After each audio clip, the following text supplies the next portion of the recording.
성경은 우리 믿는 사람들을 질그릇에 비유합니다. 질그릇. 요즘은 이 질그릇을 사용하지 않기 때문에 이렇게 감이 안 닿을 수도 있는데, 예전에는 흙으로 빚어 만든 질그릇을 많이 사용했습니다. 이 질그릇은 진흙만으로 구워서 만들고 잿물을 입히지 않은 그릇이기 때문에 겉면이 매끄럽지도 않고 거칠고, 그리고 윤기도 없죠.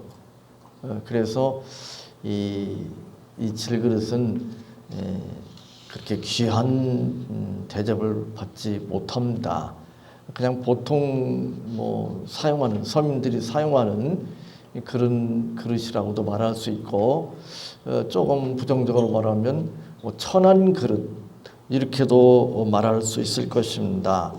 근데 성도들을, 신자들을 성경은 질그릇이라고 비유하고 있는데, 우리는 사실 그런 사람들한테 주목받지 못하는, 그저 보잘것없는 그런 모습으로 존재하는 것에 대해서 그렇게 탐탁하게 생각하지 않습니다. 그렇죠? 질그릇이 아니라 금그릇이나 은그릇처럼 이렇게 귀하게 여김받고 다른 사람들한테 주목받는 그런 모습이 되기를 원합니다. 근데 그것은 모든 인간의 공통적인 본성이라고 말할 수 있습니다. 세상에서는 그런 겉에 나타나는 모습을 가지고 판단합니다. 그렇죠? 전에 그 어떤 짜장면 집에 들어가서 그런 걸 실감을 했습니다. 이 짜장면 집에 가서 비싼 중국 음식을 먹지 않더라도 비싼 차를 타고 들어가면 종업원들이 90도로 인사를 하고 맞이합니다. 그런데 허름한 옷에 그 싸구려 경차를 타고 들어가면 그 안에 들어가서 아무리 비싼 음식을 먹어도 이 종업원들이 처음에 그렇게 환대하지 않습니다. 이게 세상이죠. 그런데 아주 성경은 역설적으로 말합니다. 신자들을 질그릇에 비유합니다. 질그릇 같은 모습이기 때문에 세상 사람들이 주목하지 않습니다. 관심 가지지 않습니다. 귀하게 여기지 않습니다. 이것이 이제 기독교와 세상과 다른 모습이라고 말할 수 있습니다. 그 질그릇 같은 우리 모습, 그러나 그 안에 보배이신 예수 그리스도가 있습니다. 그러나 우리의 모습이 질그릇 같은 모습이기 때문에 세상 사람들은 우리 안에 있는 보배 예수 그리스도를 알아보지 못합니다. 보잘것없는 그릇 안에 뭐가 있겠어? 보잘것없는 것이 있겠지. 이렇게 생각하는 거죠. 마치 싸구려 종이팩이나 무슨 비닐팩이나 무슨 그런 헝겊으로 된 가방 들고 다니면 그 안에 무슨 몇 천만 원짜리, 몇 억짜리 그런 어떤 명품 그런 것들이 들어있을 것이라고 사람들은 기대도 안 하고 상상도 안 하잖아요. 그죠? 그러나 명품백이라고 그러면 수천만 원짜리 명품백을 들고 다니면 그 안에 아주 귀한 것이 들어있을 것이라고 사람들은 생각합니다. 이게 세상입니다. 근데 성경은 그리스도인들을 향해서 그런 명품백 같은, 또는 고급 승용차 같은 그런 모습이 아니라 싸구려 가방, 경차 같은 모습, 오늘 우리 시대로 말하면 질그릇 같은 모습이라고 말씀합니다. 그래서 세상 사람들도 몰라보고 우리를 그렇게 높게 취급하지 않습니다. 믿는 사람들. 물론 믿는 사람들 가운데 사람들한테 주목받고 높임받는 사람들이 있지만, 그런 사람들은 신앙 때문에 그런 것이 아니고 세상적인 조건 때문에 그런 거예요. 세상적인 조건 때문에. 그가 뭐 무슨 도지사다, 또는 그 사람이 무슨 국무총리다, 또는 뭐 검찰총장이다, 경찰서장이다, 장관이다, 이래서 그 사람들이 교회 다니지만 그 사람들이 그 대접받는 것은 신앙 때문이 아니고 세상적인 그런 것, 지위 때문에 그런 것이죠. 그러나 신앙 때문에는 그렇게 가치 있고 또 이렇게 존경받을 만한 그런 취급 받지 못합니다. 그래서 이게 참 우리로서는 불만일 수 있습니다. 믿는 사람으로서는 불만일 수 있습니다. 그러나 성경은 그렇게 우리에게 말씀하고 있습니다.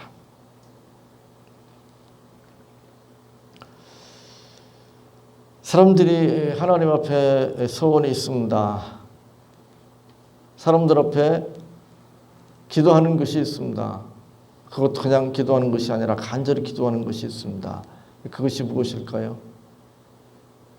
이거잖아요. 하나님, 제가 하나님 말씀대로 살겠습니다. 하나님께서 하라시는 대로 제가 다 하겠습니다.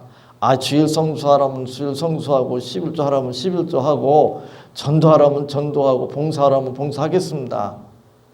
그러니까 제발 제가 건강하게 살게 해주시고 또 사람들한테 인정받게 해주시고 또 세상에서 구애 없이 살게 해주세요. 이렇게 이제 기도하잖아요. 그런 소원 가지고 있잖아요. 저도 그렇게 기도하고 그런 소원 가지고 있는데 그런데 그건 말도 안 되는 거예요. 왜 말도 안 되는 걸까요? 내가 세상에서 인정받고 존경받고 또 이 세상에서 불편하지 않고 다르게 말하면 구애받지 않고 그렇게 사는 것이 신앙이 아니에요. 그리스도인의 길이 아닙니다. 신앙의 길이 아니에요. 그게 질그릇이에요. 질그릇은 그냥 하찮게 여기는 그릇이에요. 세상에서 대접받는 그릇이 아닙니다. 알아주는 그릇이 아닙니다. 그냥 막 쓰는 그릇입니다. 근데 그 안에 보배 예수 그리스도가 담겨 있다고 말씀하고 있습니다. 고린도후서 4장 7절에 우리가 이 보배를 질그릇에 가졌으니 라고 말씀하고 있습니다. 왜 하나님께서 그렇게 하시는가? 우리는 마음에 들지 않지만 왜 그렇게 하시는지 이유는 알고 싶을 거 아니에요. 근데 그 이유에 대해서 이렇게 말씀합니다. 이는 능력의 심히 큰 것이 하나님께 있고 우리에게 있지 아니함을 알게 하려 함이라. 이는 능력의 심히 큰 것이 하나님께 있고 우리에게 있지 아니함을 알게 하려 함이라. 여기 능력이라고 하는 표현을 썼는데 능력이든 뭐 가치든 뭐 어쨌든 간에 그것이 우리에게 있는 게 아니고 하나님께 있다, 예수 그리스도께 있다고 하는 것을 하나님께서 우리에게 알려주시기 위해서 그렇게 하신다고 말씀합니다. 그 결과 이제 9절에 보면 사도 바울은 이렇게 고백합니다. 8절 9절에 우리가 사방으로 우겨쌈을 당하여도 쌓이지 아니하며 답답한 일을 당하여도 낙심하지 아니하며 핍박을 받아도 버림받지 아니하며 거꾸로 뜨림을 당하여도 망하지 아니하고 라고 말씀합니다. 사방으로 우겨쌈을 당하여도 쌓이지 아니한다.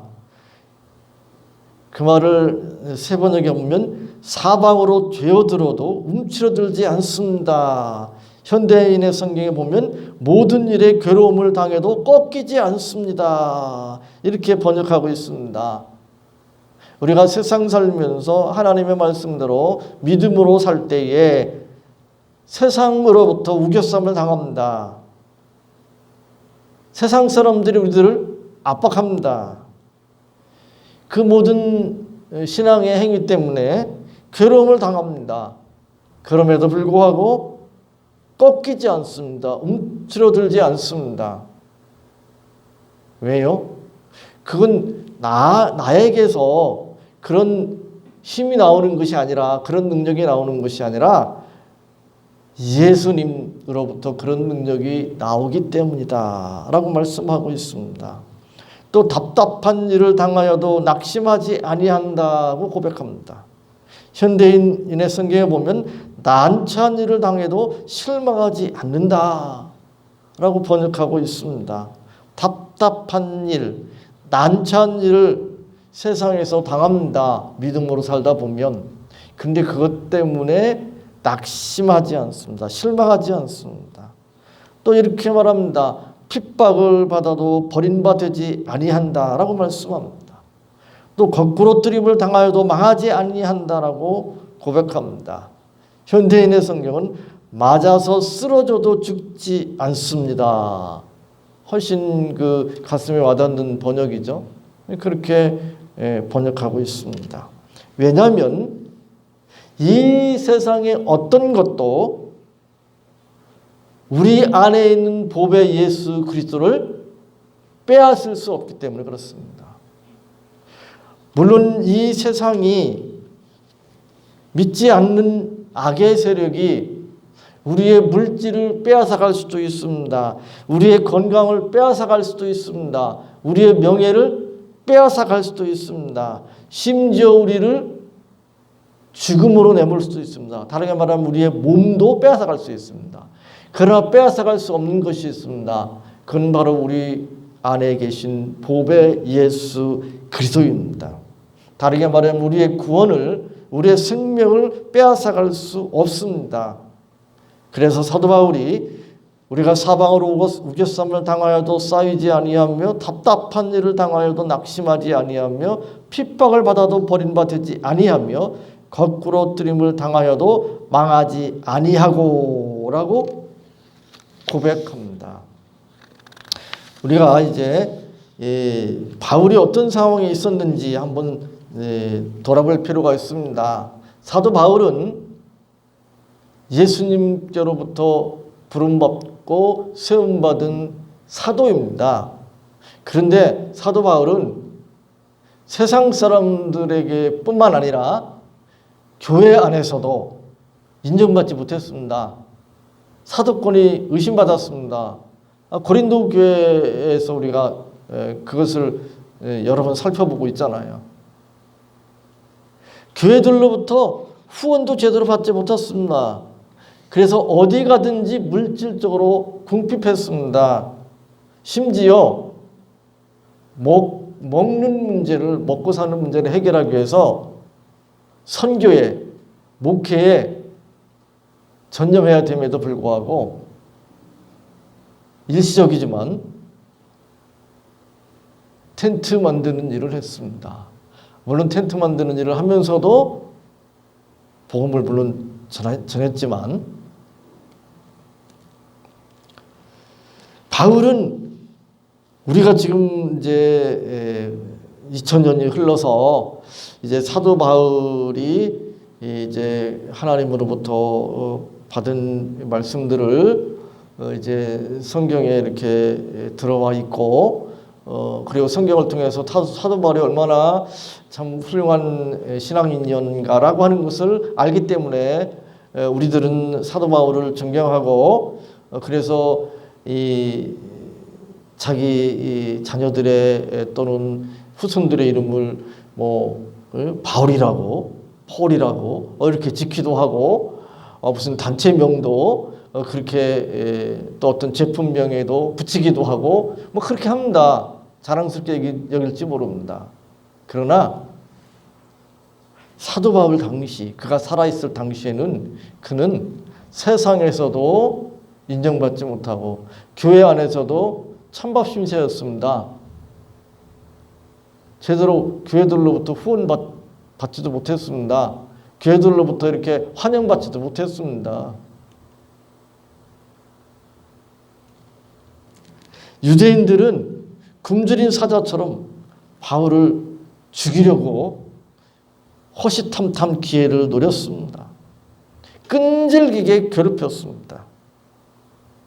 한번 생각해 보세요. 바울이 낙심하지 않을 수 없잖아요.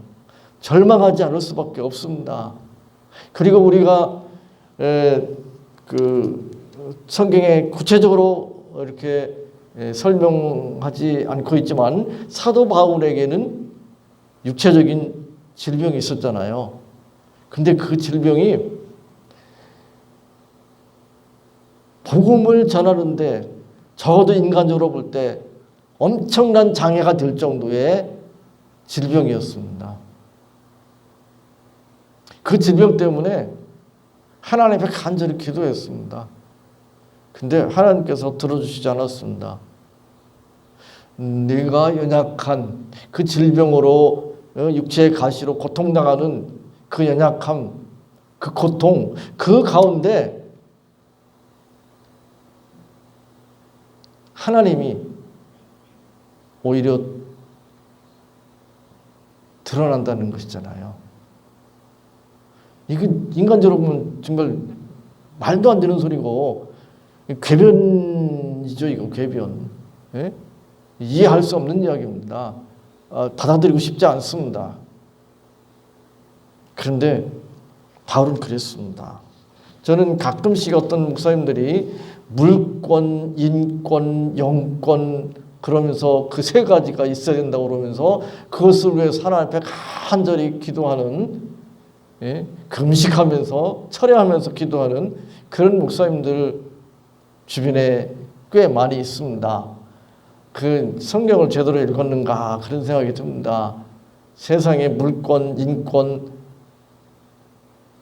영권을 다 주실 것 같아요. 그럼 그 사람이 드러나지? 그잖아요. 물권, 물질적으로 풍요해요. 저도 가끔씩 딴 생각이 들고 그런 기도를 할 때도 있어요. 하나님, 제가 쓴 책에 한 10만 부만 팔려서 좋겠어요. 그러면은 그 돈 가지고는 교회 건물 새로 싹 딱 사고 지을 수도 있을 텐데. 예? 그잖아요. 그리고 부교육자들 한 10명만 딱 데려오면 10명이면 부부하면은 20명이고 가족까지 해봐요. 그리고 그 사람들 이렇게 엮인 사람들도 데려오고 전도 막 하게 이렇게 몰아붙이고 그럼 외적으로 되잖아요. 그렇게 하는 교회들이 있습니다. 주변에 가까운 교회들이 있어요. 아는 교회들도. 근데 하나님이 안 들어주시잖아요. 아니 그렇게 해가지고 좀 이렇게 다른 사람 이 가족들을 형제 자매들 또 주변에 있는 교회들 목사님들 가운데 어려운 사람들 있으면 이렇게 또 금일봉 딱 주고 폼나게 주고 그죠? 그러고 싶은데 하나님께서 그렇게 안 들어주십니다. 거기에 인권까지 준다고? 인권이라는 거는 우리나라 같은 경우에 그런 얘기 하잖아요. 어디 뭐 취직을 하든지 뭐 승진을 하든지 어떤 높은 자리에 갈 때 가장 중요한 게 뭡니까? 우리나라에서 실력보다는 뭡니까? 학벌이잖아요. 실력 없어도 학벌 좋으면 가요. 그래서 막 뭐 이렇게 가짜로 만들어 가지고 뭐 이렇게 해서라도 막 그 인류대에 가려고 그러잖아요. 그 다음에 또 뭡니까? 실력보다 학벌이고 학벌보다 뭐냐면 인맥입니다. 인맥. 그 인맥 달라는 거잖아요. 인맥. 인권 달라고. 그러잖아요. 저도 전에 그런 생각 해봤습니다. 제가 고등학교 다닐 때 아주 가깝게 지내던 이 학생회 회장도 하고 어울려 다니던 그 친구가 있었는데 물론 그 친구가 이제 기독교인이 아니라서 뭐 전 기독교인이고 그리고 뭐 신앙생활하고 목회하면서 뭐 거의 이제 지금 관계도 끊어진 상태지만 꿈이 대통령 되는 거였거든요. 야망이 있었거든요. 똘똘하기도 하고 실력도 있었거든요. 그래서 가끔씩 그런 생각을 했어요. 이름이 영상인데 영상이가 대통령 되면 그런 생각 해봤거든요. 꿈이지만 만약에 영상이가 대통령이 됐다면 나를 부를 텐데 목사님 실력도 안 되면서 뭐가 실력이 안 돼요? 장관 하라면 못할 것 같아요? 총리 하라면 못할 것 같아요? 해요. 도지사 하라면 못할 것 같아요? 못할 게 뭐가 있어요? 다 해요. 저보다 못하는 사람도 다 해요. 그 자리에 가면 다 해요. 근데 하나님은 그렇게 그런 기도, 그런 소원 들어주시지 않습니다. 그런 목사님, 그 세상적으로 그렇게 알아주는 그런 목사님들도 있잖아요. 그런 신자들도 있잖아요. 그럼 그건 뭐죠? 하나님께서 그들에게 특별히 은혜를 베푸신 것일 수 있습니다. 첫 번째는. 두 번째는 좀 부정적으로 말하면 가짜이거나 나이롱일 가능성도 있습니다. 두 가지 중에 하나죠. 그냥 일반적으로는 그렇지 않습니다. 제 주변의 목사님들 봐도 거의 그렇습니다. 거의 대부분은 그렇습니다. 질그릇의 모습이에요. 정말 경건하고 믿음으로 하려는 그런 신앙인들이나 그런 목사님들은 그래요. 역사적으로 뭐 누구는 어쩌고저쩌고 그런 얘기 하는데 그분들도 그 당시에 사도 바울처럼 그랬습니다. 별로 그렇게 인정받고 그렇게 뭐 존경받고 그런 분들이 아니고 그분들이 그렇게 하는데 후대에 보니까 믿음의 후손들이 보니까 그분 참 대단한 분이었고 훌륭한 분이었고 존경할 만한 분이었고 이렇게 된 거지 그 당시에 그렇게 그러지 않았습니다. 사단은 우리를 그런 외적인 모습, 질그릇 같은 모습 그걸 통해서 우리로 하여금 낙심하고 실망하고 좌절하고 포기하게 만들려고 온갖 선 방법을 다 동원합니다. 그것이 8절 9절에 나오는 것이에요. 우겨싸고 답답한 일을 당하게 만들고 핍박을 하고 거꾸로 때리고 그게 이제 사단이 하는 일이에요. 그런데 정말 하나님께서 작정하시고 구원하신 하나님의 자녀들은 신자들은 그 안에 보배 예수 그리스도가 있기 때문에 사단이 아무리 그렇게 온갖 방법을 다 동원해서 신자들을 넘어뜨리려고 해도 넘어지지 않는다고 하는 사실입니다. 성경에서 우리는 그런 예를 사도행전에 보면 여러 번 찾아볼 수가 있습니다. 그 가운데 사도 바울과 그 일행이 이 복음을 전할 때에 이제 감옥에 갇히는 일들이 여러 번 있었습니다. 그런데 하나님께서 은혜를 베풀어 주셔서 감옥의 문을 여시고 사도 바울을 꺼내주시기도 하고 또 어떤 경우에는 감옥의 문을 열지 않으셨지만 그러나 그 까닭에 감옥에 있는 죄수들에게 복음을 전할 수 있었습니다. 그 사도 바울을 참 말도 안 되는데 중재인 취급해가지고 중재인은 이 간수들 있잖아요. 간수들. 이 간수들하고 이렇게 같이 발목에 이렇게 이 쇠고랑 채워가지고 있는 거잖아요. 양쪽에. 그리고 간수들은 계속 있는 게 아니고 이제 시간 이렇게 마치 경비 쓰는 것처럼 뭐 2시간이면 2시간, 3시간이면 3시간 이렇게 싹 이렇게 바뀌잖아요. 그러면 같이 붙어 있는 거예요. 같이 붙어 있어. 그럼 그 감옥에 있는 간수들이 죄 사도 바울의 복음을 들었을 겁니다. 그 2시간인지 3시간인지 뭐 모르지만 같이 있는 동안 그냥 가만히 그냥 있었겠어요? 뭐 이런 얘기 저런 얘기 했겠죠. 사도 바울이 거기에서 복음 전했겠죠. 그래서 감옥 안에 있는 간수들이 복음을 듣고 다른 죄수들도 복음을 듣고 그런 놀라운 일이 일어났습니다. 그 일을 위해서 하나님께서 사도 바울을 결박된 채 옥에 그냥 가둬두셨어요. 어떤 경우는 밖에 나가서 복음을 전하도록 하나님께서 계획하셨기 때문에 옥문을 열고 그를 내보내주시기도 하셨습니다. 우리는 이 세상 살면서 복음을 전할 때 환영받고 싶습니다. 그죠? 감사합니다. 정말 이렇게 귀한 복음을 저에게 들려주시다니 이랬으면 얼마나 좋겠어요. 근데 그러지 않습니다. 대개는 환영받는 대신에 어떻게 합니까? 거부당합니다. 배척당합니다. 제가 복음 전하면서 환영받은 경우는 딱 한 번 있습니다.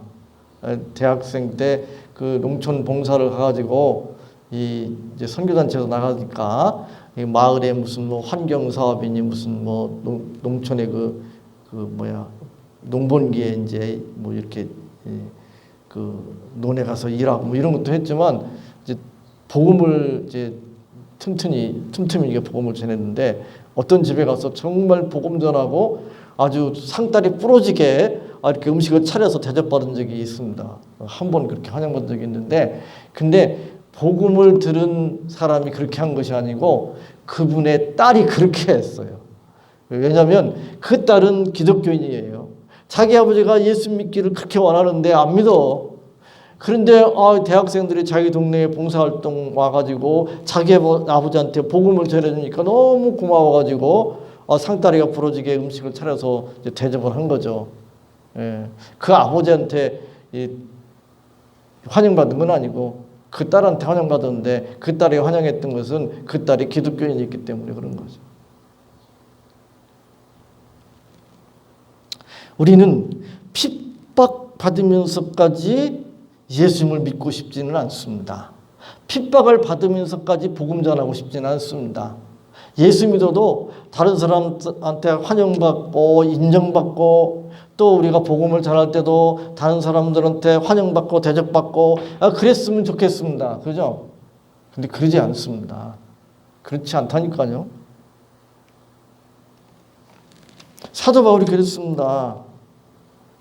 사도 바울은 핍박을 받으면서 복음을 받아들였습니다. 그가 예수님을 믿음으로 많은 사람들한테 핍박당했습니다. 특별히 유대인들한테. 그가 또 복음을 전하는 것 때문에 말할 수 없는 고난을 당했습니다. 물론 그것도 유대인들이 주로 이제 그랬지만 핍박 없는 가운데 복음을 전하기도 합니다. 물론 또 핍박 없이 복음을 받아들이는 사람들도 있습니다.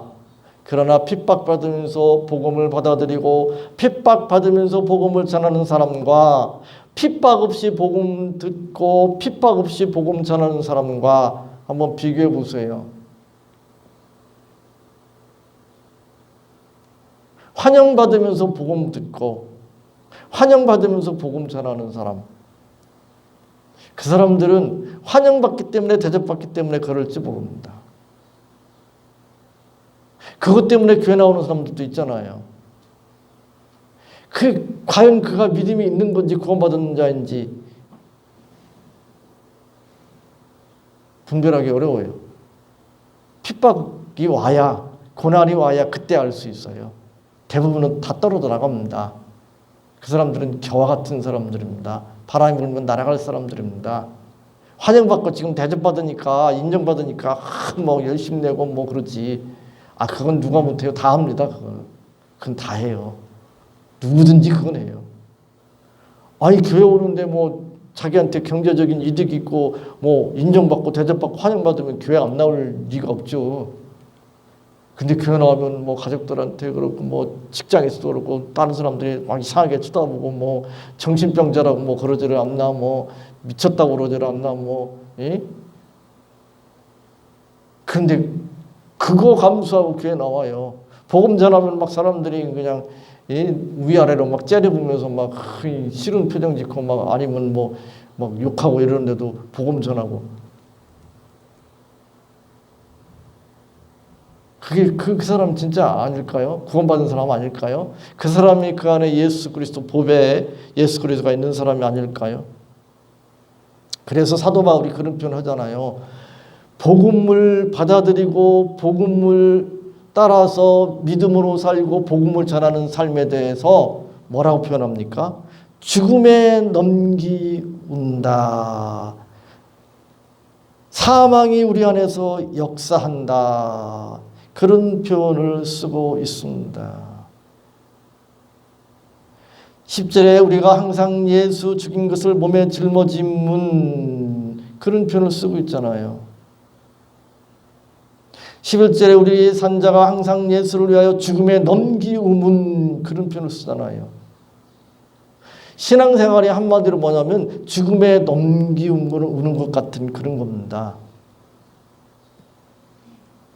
사람들이 그거를 안 받아들이려고 하죠. 받아들이고 싶지 않죠. 그죠?